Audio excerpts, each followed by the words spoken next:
So we're going to look at solving our YAM problem by separation of variables. Now, what we see is we have capital T here and lowercase t here.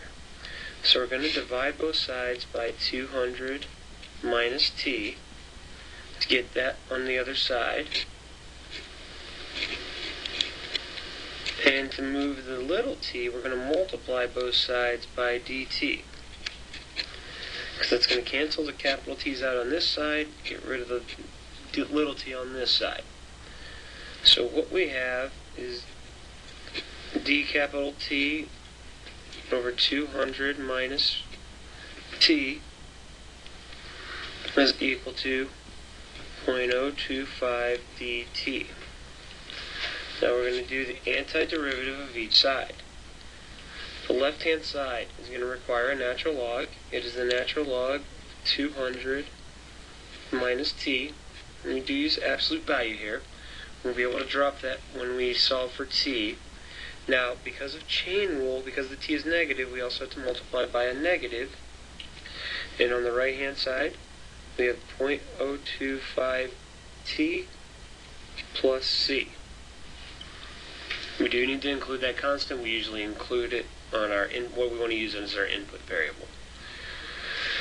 Now, we need to move this negative. So we're going to move the negative to the other side by multiplying both sides by a negative 1. So over here we get ln at 200 minus t is equal to negative 0.025 t.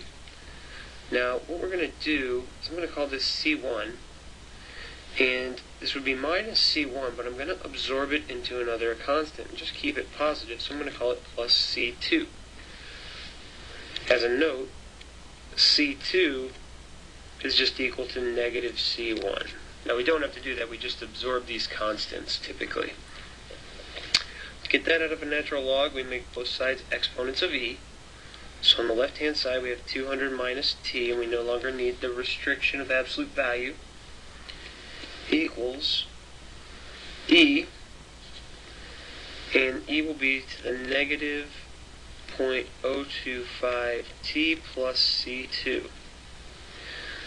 Now we're now going to absorb that constant, plus c2 should be in the exponent.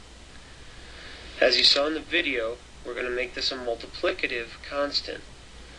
The reason is because we have 200 minus t equals e to the negative 0.025 t times e to the c2 by properties of exponents. This is another constant, and we'll absorb that into another constant, so we have a multiplicative constant. So 200 minus t equals, using the constant we used before, a times e to the negative 0.025 t.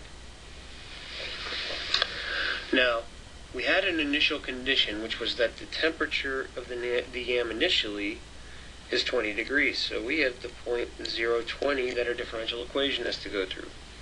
At any point, we can solve for this constant. So let's go ahead and do that now.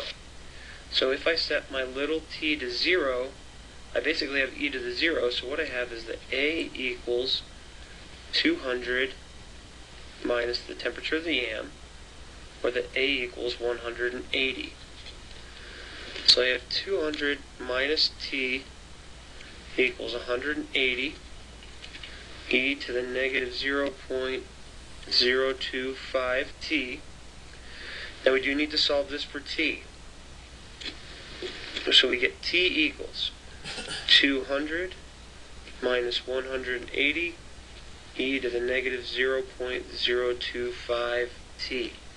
And that's solving our YAM differential equation with the initial condition of 020. And so we get our unique solution.